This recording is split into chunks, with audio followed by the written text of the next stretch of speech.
Coerced labor without wages. The legal relation of master and slave, being the relation of an owner to a chattel, is a relation incompatible with the natural and heaven-sanctioned relation of labor and wages. Christianity is a swift witness against those that oppress even the hireling in his wages. It also proclaims, "Woe unto him that useth his neighbor's service without wages, and giveth him not for his work."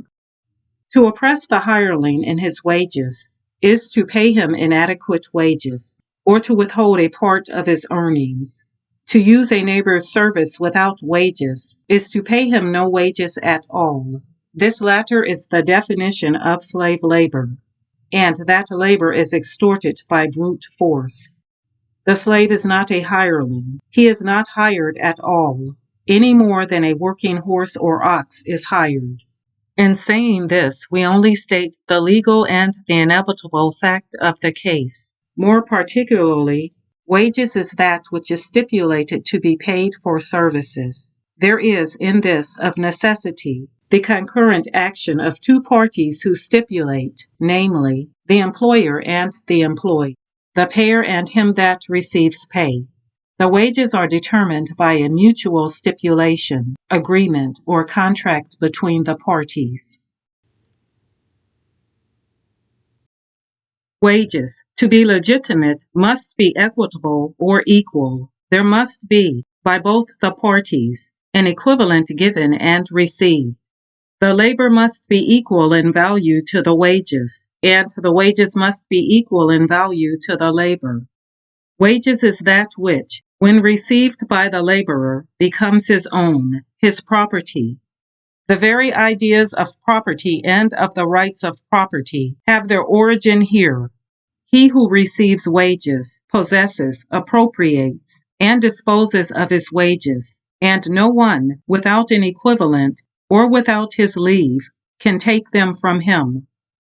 Wages for the faithful services of an able-bodied man during the proper working hours of the day, in order to be adequate and equitable wages, must more than suffice for his comfortable sustenance as a mere animal. They must enable him to support a family, to supply his own and their social wants as intellectual and moral beings, to discharge his responsibilities as a member of society, and to lay up a surplus for the ordinary exigencies of the future. The wages of the successful producer of the fruits of the earth, to be equitable, must secure to him as his possession a large proportion of those fruits. On a plantation or in a parish, township, or province, in which the men whose labor has built comfortable houses may not live in comfortable houses, whose labor has procured ample supplies of food, clothing, and family comforts, but may not share in and enjoy those supplies and comforts, unless squandered by improvidence, there could not have been an equitable receipt of wages by the laborer. By each and all of these definitions and tests of wages, the slave system, the slaveholding relation, both in theory and practice, stand condemned. They do not and they cannot accord wages to the laborer, for, in the first place, the slave can make no contract, and hence he cannot stipulate for wages. The slave can possess nothing, and hence he cannot receive, because he cannot possess, appropriate, or use wages. The slave is goods and chattels, and these cannot earn wages. The sustenance of the horse and ox are not wages. The needful repairs of a machine are not wages. Were all the slaves as fat and sleek as Henry Clay's, their comfortable fare would not be wages. Besides, the cost of sustenance for the slave, were it mutual stipulation, is too trivial to be dignified with the name of wages. Look over the preceding chapters, estimate the labor, look at its products, houses, equipages, wardrobes, wines, feast, exports, returns, revenues, banks, cities, navies.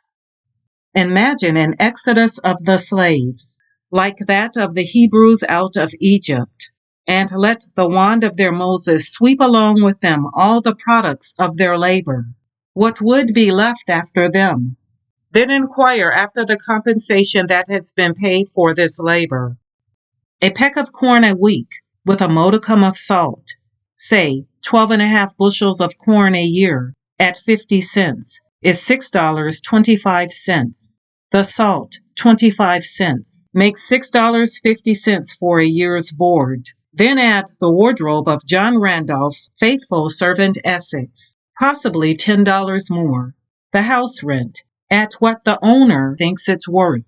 Then foot up the sum total, or take the estimate of the slaveholders themselves in reports of committees of agricultural societies published to the world. $15 to $20 per annum, along with the confession of Thomas Clay, Esquire, of Georgia. The present economy of the slave system is to get all you can from the slave and give him as little as will support him in a working condition. It is no counterproof or palliation that the system is unprofitable. To use a neighbor's service without wages has always been profitless, because always wrong and heaven abhorred. The balance between the slave's earnings, possessed or squandered by his owner, and the cost of the slave's support may tell us whether the slave could take care of himself if suffered to receive honest wages. Again, we say, look at the wealth earned by the slave.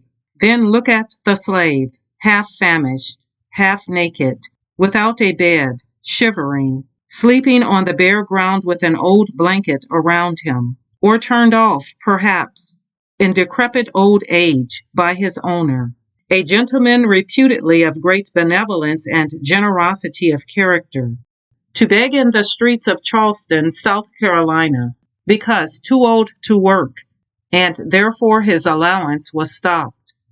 See World Slavery as It Is, page 54, testimony of the daughter of Judge Grimke of Charleston, South Carolina.